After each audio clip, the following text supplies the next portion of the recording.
Radhe Radhe students. आज वाली video में हम 3 मार्क्स के रियल नंबर के इंपॉर्टेंट क्वेश्चन करेंगे और 4 मार्क्स के केस स्टडी को भी कवर करेंगे इस वीडियो में। देखिए 3 मार्क्स का जो मोस्ट इंपॉर्टेंट क्वेश्चन रहेगा रियल नंबर्स का वो क्या होगा। √2 इज एन इरेशनल नंबर। √2 की जगह कोई भी वैल्यू हो सकती है, √3, √5, √7, ठीक है, उसे इरेशनल नंबर शो करना, ठीक है। या फिर जैसे 3 + 2 √5, इसको इरेशनल नंबर शो करो। क्लियर? तो ये आपका 3 मार्क्स में इंपॉर्टेंट क्वेश्चन रहेगा। बिल्कुल इजी सा क्वेश्चन है। देखिए √2 एक इरेशनल नंबर है, पर हमें इसको प्रूव करना है कि ये इरेशनल नंबर कैसे है। तो इसको प्रूव करने के लिए सबसे पहले हम √2 को एक रैशनल नंबर है जो लेट कर लेंगे, ठीक है। देखिए लिखने का way, let to √2 is a rational number. Rational number which can be written which can be written in a by b form, ठीक है। क्लियर? तो यहाँ पे फिर हम √2 को क्या लिख लें, so √2 equal to a upon b, ठीक है। इसका हम स्क्वेयरिंग बोथ साइड कर देंगे, स्क्वेयरिंग बोथ साइड। अच्छा यहाँ पे which can be written in a by b form, ठीक है, या p by q फॉर्म। वेयर वेयर ये लाइन लिखनी जरूरी है, where A and B are coprime. Where A and B are coprime. ये जो दोनों नंबर है ये को प्राइम है। को प्राइम नंबर कौन से थे? जिनका 1 के अलावा कोई कॉमन फैक्टर नहीं है। यहीं से हम इस चीज को प्रूव करेंगे, ठीक है। Where A and B are coprime means no common factor other than 1। Clear? तो फिर हम क्या करें, √2 को इक्वल ले लिया a अपॉन बी के, स्क्वेयरिंग बोथ साइड करेंगे तो यहाँ पे √2 का square equal to a upon B का स्क्वायर, ठीक है। स्क्वायर से रूट कैंसिल हो गया, 2 equal to a square upon b square. ये इधर जाके मल्टीप्लाई हो गया, 2b² equal to a square, ठीक है। ये 2 इधर आके क्या हो जाएगा स्टूडेंट्स, डिवाइड हो जाएगा। देखिए b² equal to a² upon 2, ठीक है। इट्स मीन्स 2 है जो डिवाइड कर रहा है a² को, तो ये a को भी डिवाइड करेगा। ये आपकी थ्योरम है कि अगर कोई फैक्टर, ठीक है, प्राइम फैक्टर या कोई फैक्टर डिवाइड कर रहा है a² को, तो वो a को भी क्या करेगा, डिवाइड करेगा। तो यहाँ पे लिख सकते हैं हम 2a² as well as a divisible by 2। It's means 2 is a factor of a, ठीक है। नाउ अब हम क्या करें, नाउ लेट a को हम 2c है जो लेट कर लेते हैं, जहां पे c कोई इंटीजर है, ठीक है। Let a equal to 2c। ये भी स्टेप इंपॉर्टेंट है क्योंकि इसी से आगे हम ये चीज प्रूव करेंगे। अब हम क्या करेंगे, substitute the value of a in equation 1, ठीक है। यहाँ पे लिखिए, देखिए substitute the value of a, the value of a in equation 1, ठीक है। क्या है हमारे पास, b² इक्वल टू a² है। a की वैल्यू हमने क्या लेट की, 2c। a² है, इट्स मीन्स 2c का स्क्वायर हो जाएगा अपॉन में 2। क्लियर ये बात? अब देखिए b² 2c को 2c से मल्टीप्लाई करेंगे क्योंकि स्क्वायर है, तो ये 4c² हो जाएगा अपॉन में 2। तो ये 2 2 जा 4, ठीक है। b² इक्वल टू 2c² आ गया। ये 2 इधर आके क्या कर ले, डिवाइड कर ले, इक्वल टू c², ठीक है। तो it's means 2 is also factor of b² as well as b, ठीक है। हम यहाँ पे क्या लिख सकते हैं, b² as well as b divisible by 2, divisible by 2, ठीक है। तो इट्स मीन्स फ्रॉम, यहाँ से देखिए इस इक्वेशन से और यहाँ से, it's means 2 is common factor of a and b, ठीक है। जो टू है वो ए का भी फैक्टर है, ठीक है, और बी का भी फैक्टर है। पर हम जब हमने एज्यूम किया था तो हमने क्या एज्यूम किया था कि बोथ आर को प्राइम नंबर्स, ठीक है, और इनका तो कॉमन फैक्टर आ गया टू, ठीक है। तो ये कॉन्ट्राडिक्शन क्यों राइज हुई? दिस कॉन्ट्राडिक्शन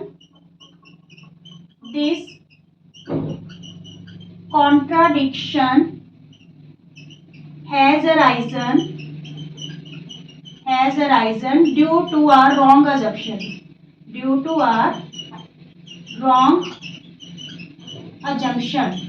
हमने शुरू में ही रॉन्ग एज्यूम कर लिया कि रूट टू एक रैशनल नंबर है। तो ये कॉन्ट्राडिक्शन इसी वजह से हुई है कि हमने रॉन्ग जो है अजम्पशन की थी।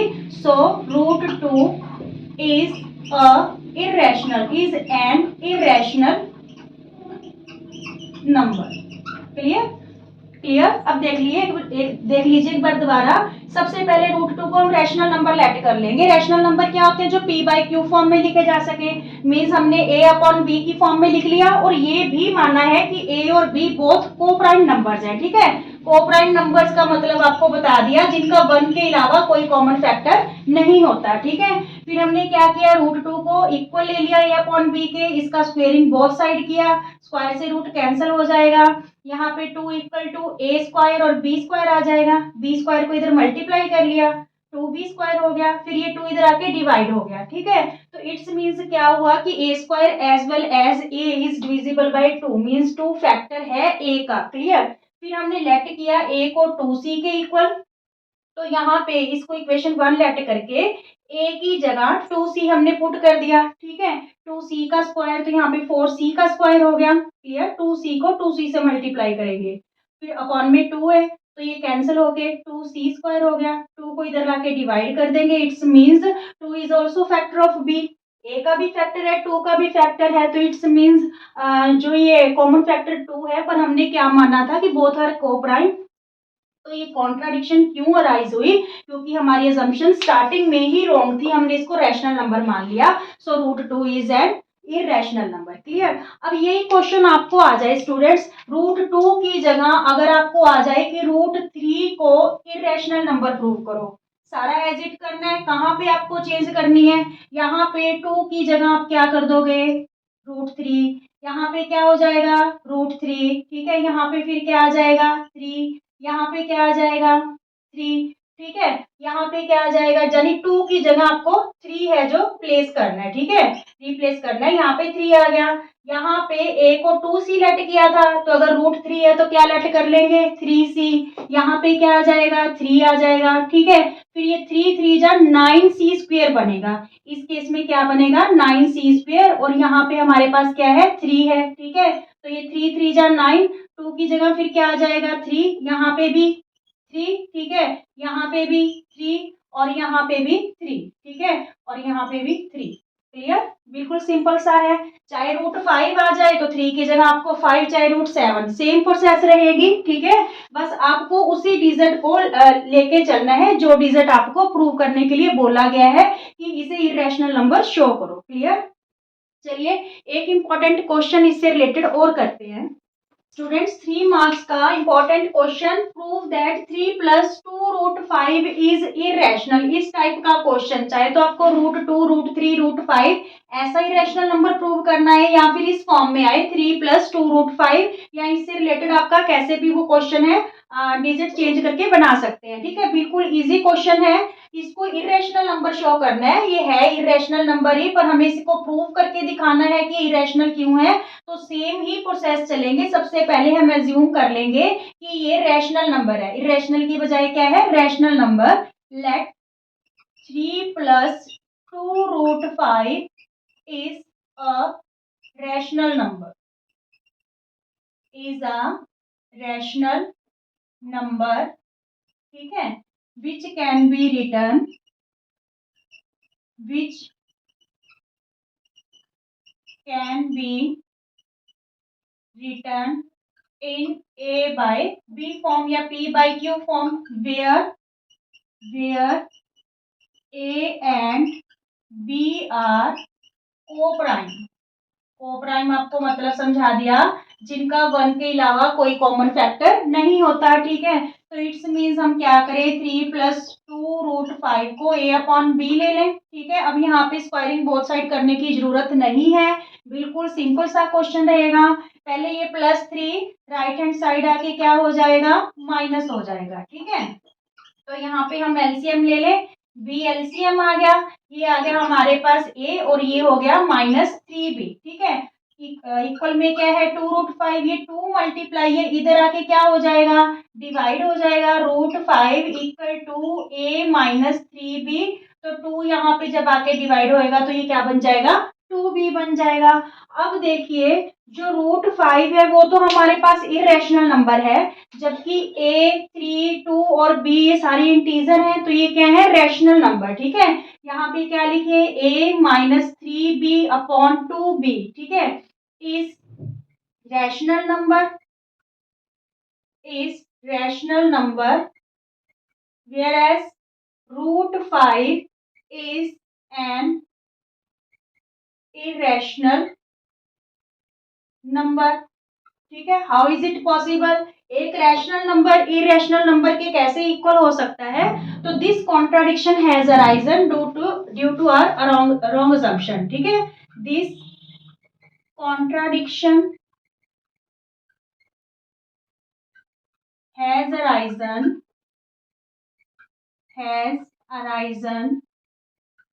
Due to our wrong assumption. Clear? So 3+2√5 is irrational. ये तो बिल्कुल इजी सा है, इसमें ज्यादा कोई स्टेप चलने वाले नहीं है। ठीक है, सबसे पहले हमने इसको रैशनल लेट कर लिया, which can be written a/b form. ठीक है, और where a and b are coprime, means इनका 1 के अलावा कोई कॉमन फैक्टर नहीं है। तो यहाँ पे जो यहाँ पे स्क्वेयरिंग हमें करनी नहीं है, सिर्फ ये +3 इधर जाके माइनस हो जाएगा। एलसीएम लेके इसको सेट किया, फिर ये 2 इधर आके डिवाइड हो गया। ये सारा रैशनल नंबर है, but this one is irrational. ठीक है, how is it possible, rational और इरेशनल इक्वल नहीं हो सकते। तो इसका रीजन क्या है, ये कॉन्ट्राडिक्शन, विरोधाभास क्यों अराइज हो रहा है, क्योंकि हमने रॉन्ग अज्यूम कर लिया कि ये जो नंबर है रैशनल है, तो एक्चुअल में ये नंबर क्या है, इरेशनल है। क्लियर, टिप्स पे कर लेना स्टूडेंट्स, दोनों में से एक क्वेश्चन, डिजिट चेंज हो सकते हैं पर क्वेश्चन जरूर रहेगा। ओके स्टूडेंट्स, रियल नंबर से रिलेटेड केस स्टडी कर लेते हैं। केस स्टडी आपकी 4 मार्क्स की रहेगी। इसके स्टडी में क्या बोला गया है, a seminar is being conducted by an educational organization where the participant will be educated of different subjects. यहाँ पे एजुकेशनल ऑर्गेनाइजेशन के द्वारा एक सेमिनार कंडक्ट किया जा रहा है, जिसमें अलग अलग सब्जेक्ट के जो एडुकेटर हैं वो पार्टिसिपेट करेंगे। Number of participants in Hindi, English and mathematics are 60, 84 and 108 respectively. First question इस जो है इंफॉर्मेशन को लेके हमसे पुट किया गया है, the sum of the powers of each prime factor of 108। 108 के प्राइम फैक्टर की जो पावर्स होंगी उनका क्या सम होगा। सबसे पहले देखिए हम 108 के प्राइम फैक्टर बना लेते हैं।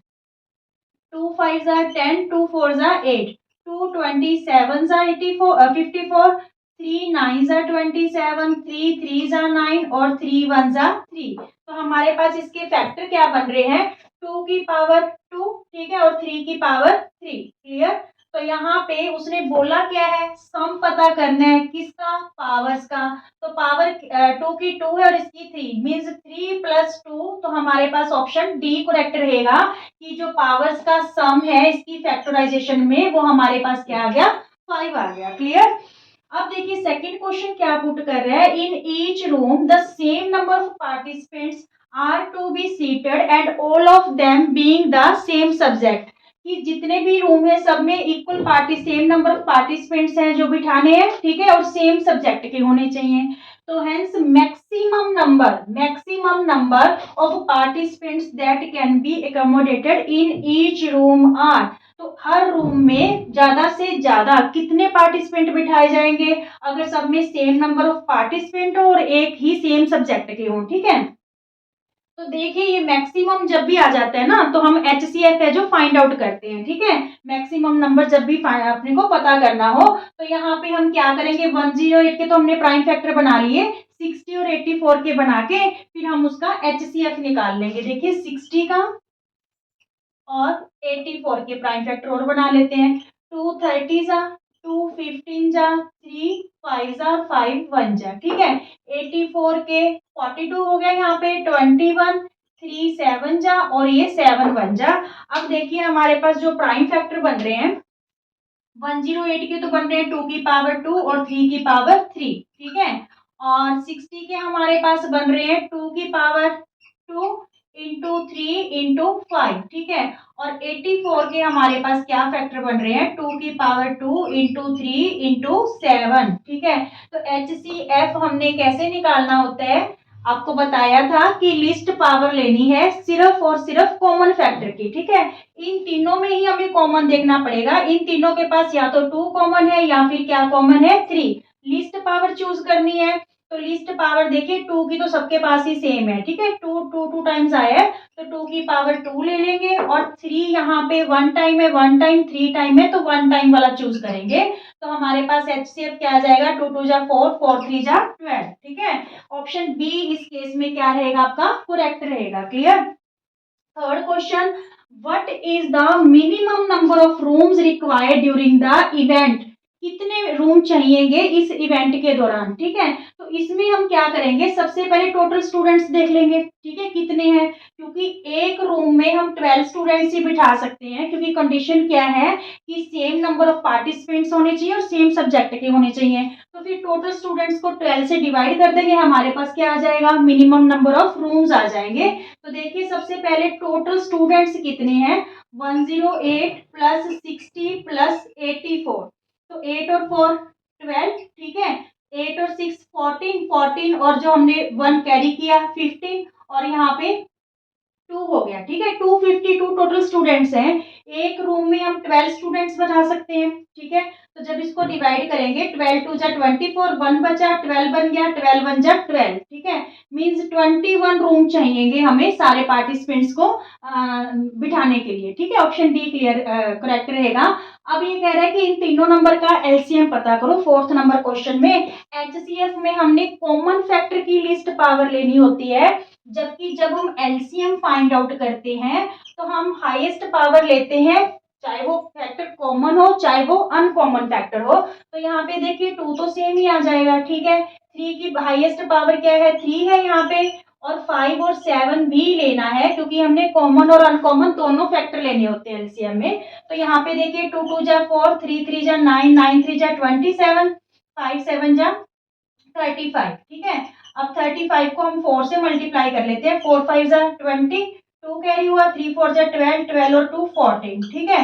14 को 27 से मल्टीप्लाई कर लेते हैं, फिर 0 लगा देंगे। 14 को, चलो यहाँ पे 14 को 27 से, 7 4 जा 28, 4 2 जा 8 और 2 10 और यहाँ पे 27, ठीक है। तो ये 378 हो गया, साथ में क्या लग जाएगी ये वाली 0, ठीक है। 3 7 8 और 0, ये इसका LCM आ गया 3780। ऑप्शन ए इसका करेक्ट रहेगा। ये चीज आपको ध्यान में रखनी है।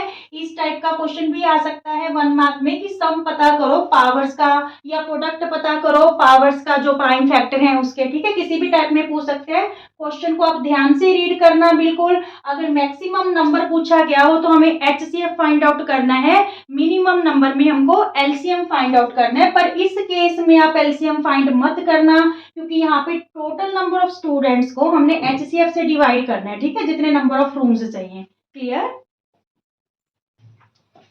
स्टूडेंट्स, रियल नंबर से रिलेटेड जितनी भी एग्जांपल्स हैं और क्वेश्चंस हैं उनके वीडियो प्लेलिस्ट की फॉर्म में बने हुए हैं, आप देख सकते हैं। अगर आपको वीडियो पसंद आते हैं तो प्लीज़ ज़्यादा से ज़्यादा शेयर कीजिए, लाइक कीजिए और चैनल को सब्सक्राइब कीजिए। नेक्स्ट चैप्टर हम ट्रिग्नोमेट्री स्टार्ट करने जा रहे हैं। ओके।